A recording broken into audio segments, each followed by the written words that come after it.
Hey guys, this is a part 2 video for 20.1 looking at the balance changes that were done in the game. Last video was looking over just changes, bug fixes. So, I will say at first, this is probably going to sound a bit scripted because it kind of is. The patch notes themselves, we wrote up a bit of explanation for why the balance changes happened. So kind of awkward trying to think of an alternate way of saying the same thing that was already written there, but yeah.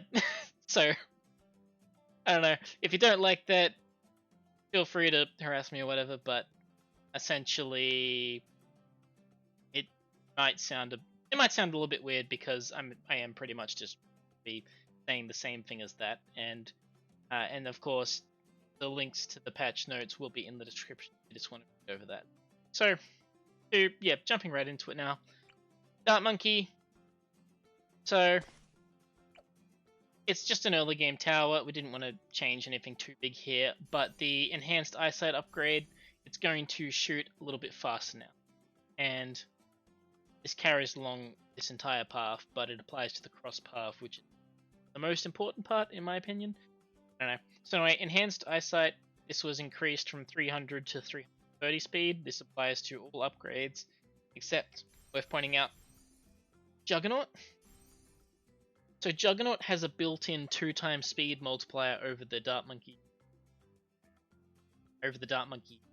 speed. This is projectile speed, not rate, be clear there. So what this means is this normally gives 30 increase, it actually gives 60 Juggernaut. Not a big deal, but worth pointing out, it's a bit stronger there.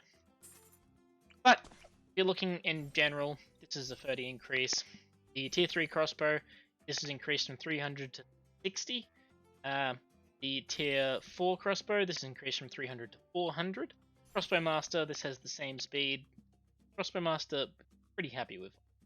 In addition to this, Spiker Bolt just had a little bit of a change here. The Spiker Bolt, when you upgrade to Spiker Bolt, the Dart Monkey's attack speed drops quite significantly. This drop was nerfed a bit, so it attacks faster.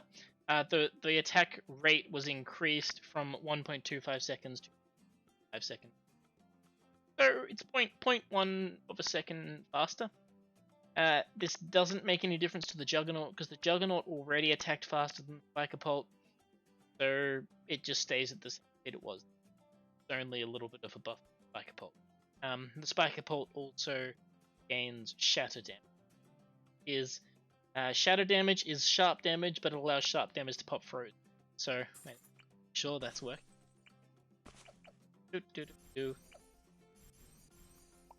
And a little in here. And of course, I am not very smart. So obviously, Dart Monkey can't pop it once you upgrade to the Spiker Bolt. So the Juggernaut already allowed the Dart Monkey, once you had a Juggernaut, to pop like lead balloons as well as frozen balloons. This makes that a little bit of a better stepping stone because like and yeah. So essentially, this speed change to the bottom path was just to kind of help it hitting faster. Like some people have complained, oh, I still miss. Yeah, it was only a small change. But they'll miss a bit less. That's the point. They're not supposed to just always hit now. They miss a bit less. Moving on to the bomb shooter.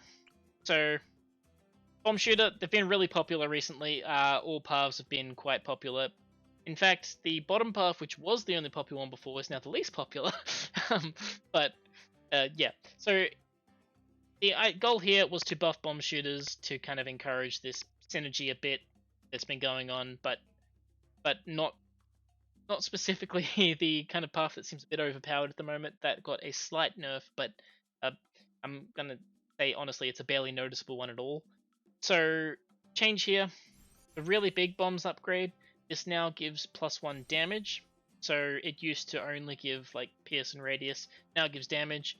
Balloon Impact, which used to give damage, doesn't anymore. So that damage was taken from the Balloon Impact onto the really big bombs. Balloon Impact still does the same damage it did, but that is gained at tier 3 instead of tier 4. You still want the Balloon Impact though. Balloon Impact is very popular at the moment because it just energizes really well with a lot of things. It's quite an effective stun. Works really well on Super Ceramics. Quite nice. Middle Path. This is where the only nerf was. Mob Mauler. Its bonus damage to ceramics was reduced from 5 to 4. It already does 1 base damage, so that means it does reduce 6 to 5 damage to ceramics, which means against pre-round 80 ceramics, it doesn't make any difference at all. It really doesn't. It still pops them into fortified ceramics. Make a difference there? I don't think so. But where it does make a difference, super ceramics in free play take now maybe slightly low. Honestly, barely a difference. All it means is round 81 plus, you do a little bit less damage to super ceramics. The tier 4, the Moab damage was increased from 18 to 25, so this will take out a Moab in 4 shots now. Oh, sorry, 8 shots now. And the tier 5 was increased from 79 to 99, 100 damage. So these are not really too huge changes. The goal here is to kind of work a bit more strength into the higher tiers, because currently it's just spamming tier 3s. Obviously, it's still kind of more cost effective to just spam tier 3s, but the abilities, there's kind of a bit of more questionable reason there. Tier 3s, they're still really good though, so we'll have to just see how that goes. But hopefully one day we'll see more of the tier 4s being used. So onto Tack Shooter. Yeah, so this change here was to the Ring of Fire and to the cross pathing on it specifically. It's just bad. It's been bad for a while. It's still bad, but it's a bit less so. So specifically, what happened was since launch, the bottom cross path has always given to Ring of Fire or higher, because more attacks doesn't make a difference. You just do 1 ring with your attack, and this made enough sense until recently, where we reworked the middle path to give Pierce. So now it's like, okay, they both give Pierce. That doesn't make sense. So yeah, that's been completely reworked. Bottom path does not give Pierce at all anymore. Middle path now, in addition to the range bonus, also gives Pierce. So middle path gives you range as well as 20 Pierce. And the bottom cross path, getting the even more attacks, will give you +1 damage. There's only +1, so it's not too significant there. You're probably not going to notice too much difference from your bottom cross path.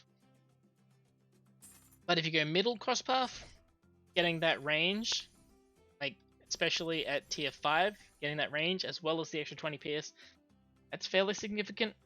I would say the tier 5 is not so bad now. It's just the tier 4 stepping stone to it is kind of a bit more tricky. Well, less tricky now, but it's a bit tricky to work through that into the tier 5. So, a bit of a buff to the tier 5 there. A bit of a buff to the tier 4 as well, but not too huge. The Glue Gunner. So, another case of outclassing. So, users for a while have constantly comparing the top path Glue Gunner to the top path Mortar. And they're very similar in price, and they both have the job of just cleaning up ceramics, but the Mortar can also do some reasonable damage to Moabs, and the Balloon Solver can't really. kind of can do a little bit, but not really. So change here. Tier 3 Balloon Dissolver price was reduced from 3,300 to 2,700. The tier 4 was reduced from 7,000. Placed again to get. Okay, so there's from well, overall, if I turn my monkey knowledge off, it would be 7,000 to 6,500. But I forgot to turn my knowledge off for this. So overall, this is $1,100 cheaper, and so that's just a little bit of the stepping stones there. The rest of it's at the tier 5. So tier 5, if I can send, let's say, just do this, whatever. Tier 5 now, it shoots 2 projectiles, and they have reduced pierce. Overall, this is a buff, but yeah, wow, can't really tell because of how fast it is. So basically, what happens here? It shoots 2 projectiles per attack. The base pierce was reduced from 12 total to 6, so it's halved. But it's doubled, so you still hit 12, but it's in 2 projectiles. And why this is good is because middle path increases your pierce. So you get pierce on each projectile. So basically, your middle path is doubled in effectiveness. If you decide to outbuff it, your outbuff is doubled in effectiveness. If you decide to village buff it, village buff is doubled in effectiveness. Your tier 5 village buff also doubled in effectiveness. Any pierce buff you can think of adding to this, even whatever, call to arms, all doubled in effectiveness, is to kind of give it more of a reason to use the middle cross path, because there was times where it did struggle to hit everything.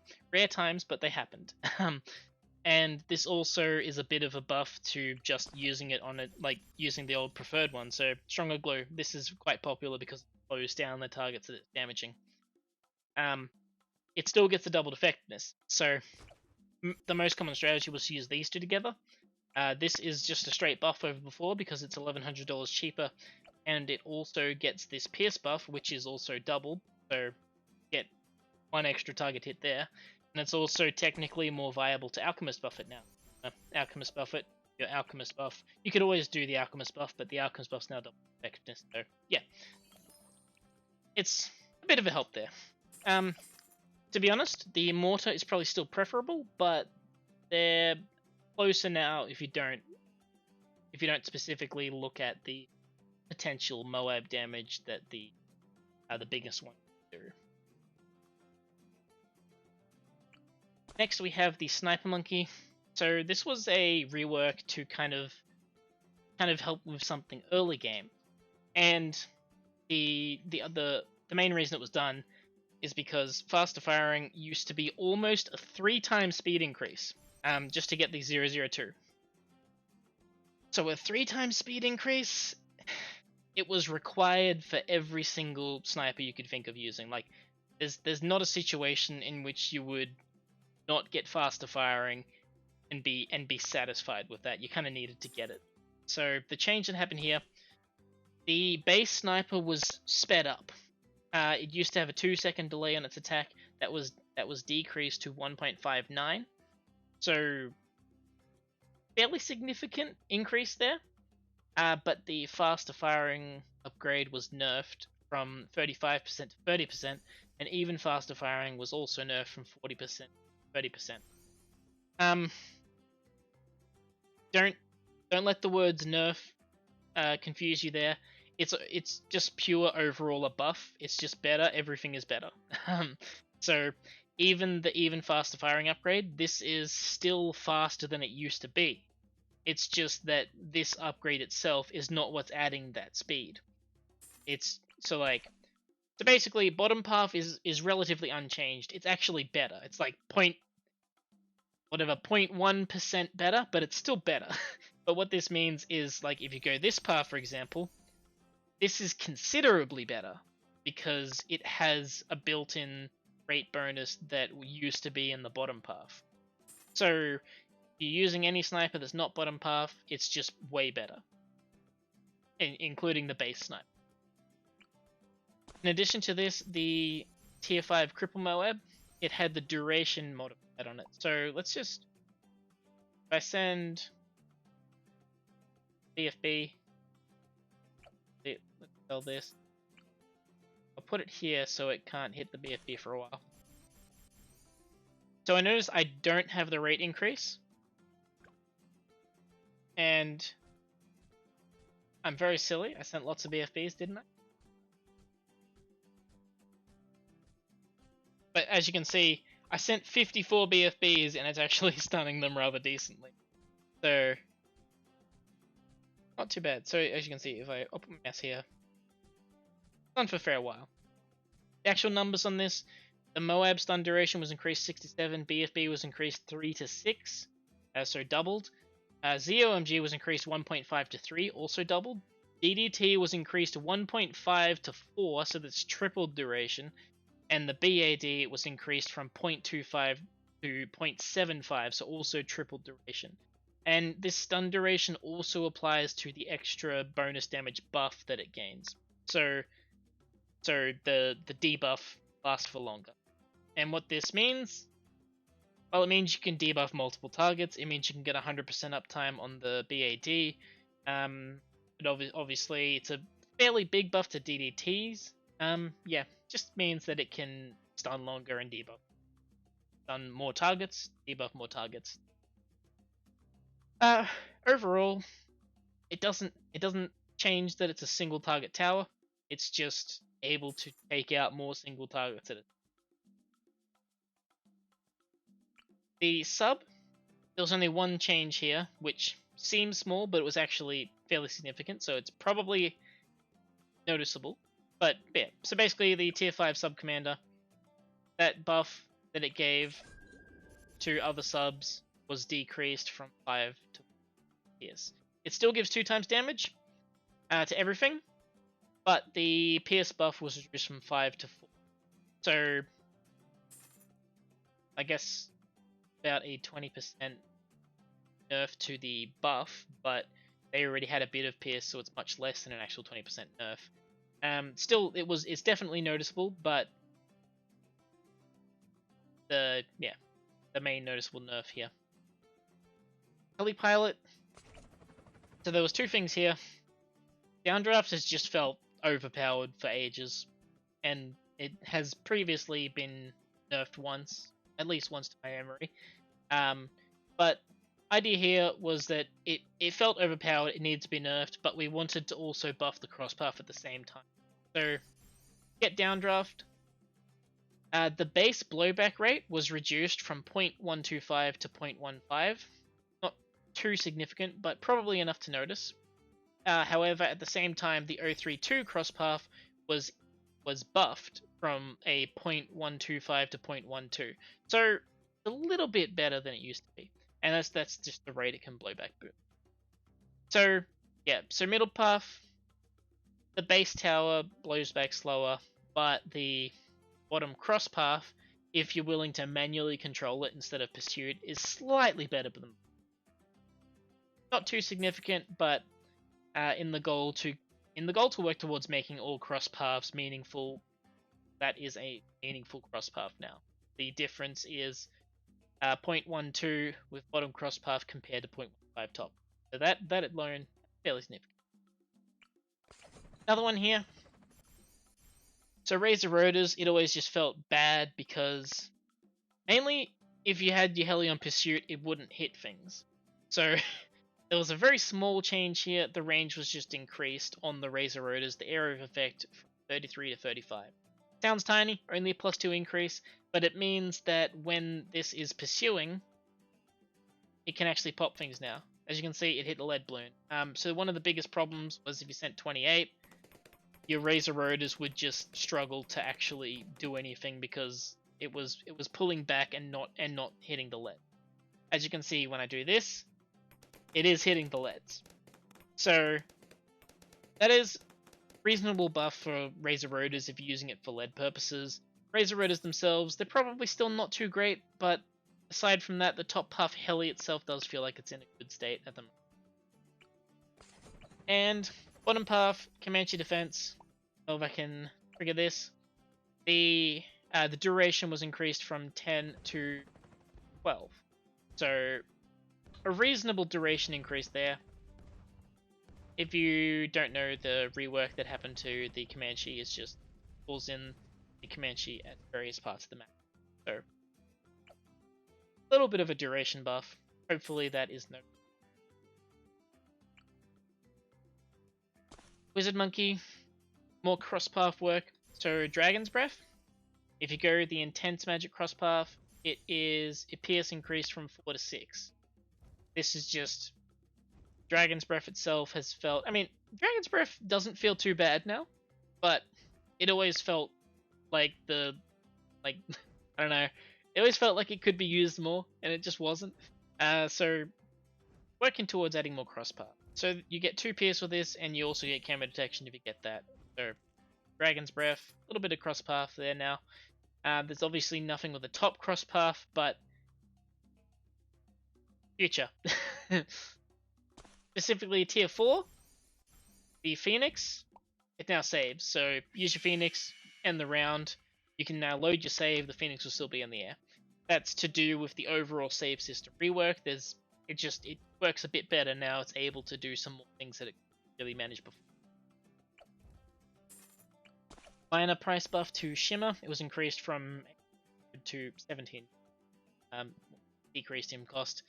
Obviously $100, not that much cheaper, but there is a change there. And the patch note, in the patch notes, we did note that while Prince of Darkness was not changed, we do want to change it. And we know everyone wants to change it. So, very sorry that nothing happened there, but sometimes it's just unavoidable. And I should be.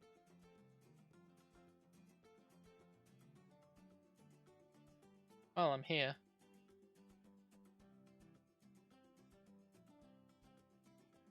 Oh, that makes sense. Okay, so moving on to the Super Monkey. Middle path, Robo Monkey, the arms now can be targeted. So they cannot pick the same target, but you can do, for example, first and close, and the arms will split off. One will do first, the other will do. So that's something you can do there. Very minor change, doesn't really change the balance of the tower that much, but it's full quality. Dark Knight. So there was main issue here. So it wasn't. It didn't feel particularly like the Pierce was that good even when it was urban buffed, and the fact that like you need to stay near an alchemist to buff Pierce more meant that you couldn't teleport around using the new Dark Shift ability. So Pierce was increased from 3 to 5. A fairly significant Pierce increase, and hopefully that's quite an enjoyable one, because yeah, we want to be able to teleport around using that. So it does a little bit better now. It's obviously got still a bit of stepping stone problem in the fact that his 2 previous upgrades don't really do that great. Like knockback is obviously quite nice, but it's very expensive, so if you don't have any other damage cross paths first, then it's a bit geeky. Ultra Vision itself doesn't do, just not that popular in upgrades, so you've spent like over $6,000 here, and you don't really have that strong a tower yet. So by the time you spend even more to get that, you know, it's still it's a bit of a troublesome stepping stone. But the Dark Knight itself has a very large PS increase. Hopefully that. Alchemist was reworked. This was a cross-pathing rework and a little bit of a nerf at the same time. But if you look at this Berserker Brew, the number of shots that can be buffed by the brew. So if you know how Alchemist works, basically, it throws a buff, and a brew, this used to do 30. So basically, if I tower here, throws the buff, this tower, now it's glowing. It has a duration, and it also has 30 shots. So either whichever one runs out first, the duration or the 30 shots, that cancels the buff. It's basically X number of attacks can be. So that X number of attacks was nerfed from 30 to 25. Honestly, it's not really noticeable. There's very rare situations that at tier 3 Berserker Brew you're going to notice that. Tier 4, this is where it is noticeable, because the stronger stimulant lasts for quite a lot longer. This was nerfed from 50 to 40 shots. And the reason for this was that the middle crosspath Perishing Potions now increases this again. So if you have Berserker Brew, it increases it from 25 to 35, making the 320 have more shots than before. And if you're tier 4, it increases it from 40 to 50, matching. So this is to try and give it a way to support faster firing towers a bit better than the bottom path does, as the bottom path sticks to a rate increase. There does, I will point out, there does seem to be a bit of an issue with this here, that some users have already found. So the 420 crosspath probably not working quite as well as intended currently. In the next update, that'll be hopefully sorted out, and you'll have a bit of a better comparison between those crosspaths here. But yeah, if you only care about the 402 crosspath, this is basically the same, except it has 10 less shots, 50 to 4. And this is noticeable in things like the sub, with the triple gun sub. It's not noticeable in many slower firing towers though. And with the middle crosspath, this one, it also increases duration by 1 second. Overall, it adds up to roughly a longer lasting duration on one tower if it's working. And the bottom crosspath is a 20% faster firing. So yeah, they're roughly the same. It should be, but one's better at buffing a target, one's better at spreading multiple. Spike Factory. So Supermine's price was increased from 175,000 to 5,000. Obviously, that's too huge, but if you look at the number itself, obviously 12k is kind of big, and there's kind of just a thing where we can't do like a massive buff all in one update in terms of price. Like, I can't do 20,000 just on principle mainly. But yeah, 10k itself is large, even though for this particular thing you're probably still not gonna use it with only a 10k cheaper. But anyway, potentially more there. We'll have to see what happens in the future. Engineer also finally got some cross-pathing work. This was for the sentries, so happy joy there. Not too significant, but if you go so get your sentries. If you go middle crosspath, that gives the larger service area. Not sure if it'll be noticeable here, but so your sentries now have a little bit larger range. This is +4 range to sentries. There's nothing currently for the tier 2s, but the tier 1s apply. And if you go oversized nails, this will give +1 PS to all. And it also allows them to pop frozen. Oversized nails does allow you to pop. So yeah, those tier 1 crosspaths do currently work. They work all the way up to tier 5.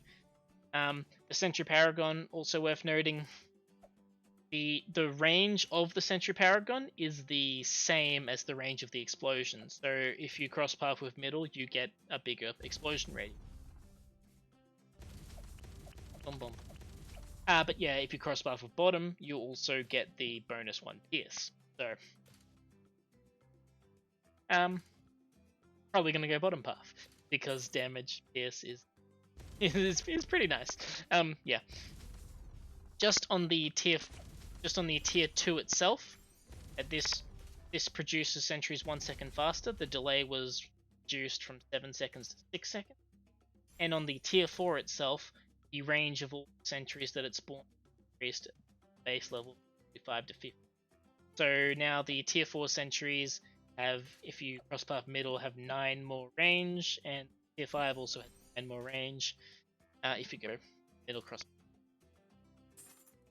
I already mentioned this in the previous video, but overclock also now saves because of the fixes to the save system, the changes that were made.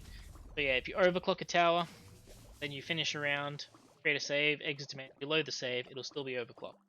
In addition to this, this wasn't asked for, but it's definitely appreciated. Overclock Ultra Boost now applies the permanent stacks immediately. So if I am to just do this, 3, 4, 5, 6, 7, 8, 9. I missed one, but oh no, I didn't. So yeah, it has 10 stacks immediately. I didn't have to wait a minute for the overfire. So you can do testing and sandbox a little bit faster there.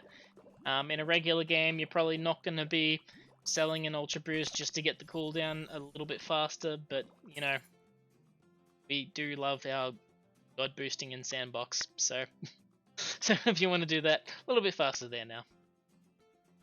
So I don't have Admiral Brickle on, but Admiral Brickle had a nerf to her uptime. The level 3 was reduced by 1 second, 10 to 9. The level 14 was reduced by 3 seconds, into tactics. The level 10 Megamind, this wasn't intended to be really a huge nerf. It was intended to kind of show off the mechanic a bit better, and it does seem like it hasn't come off as a nerf, so that's a bit nice there. But basically, the Megamind damage was reduced from 5,000 to 4,000. The reason for this is because ZOMGs at round 80 have 4,000 health, so it's still one-shots the ZOMG layer there, but once free play scaling starts from round 81 to 100, they get more health than this, so you don't one-shot the ZOMGs anymore. But it does show off that the Megamind has a very long stun on it.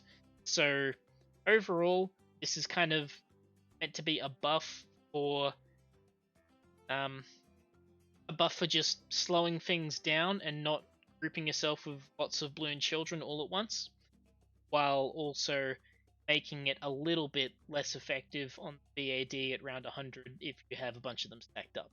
And that's basically all there is to it. That's the balance in this update.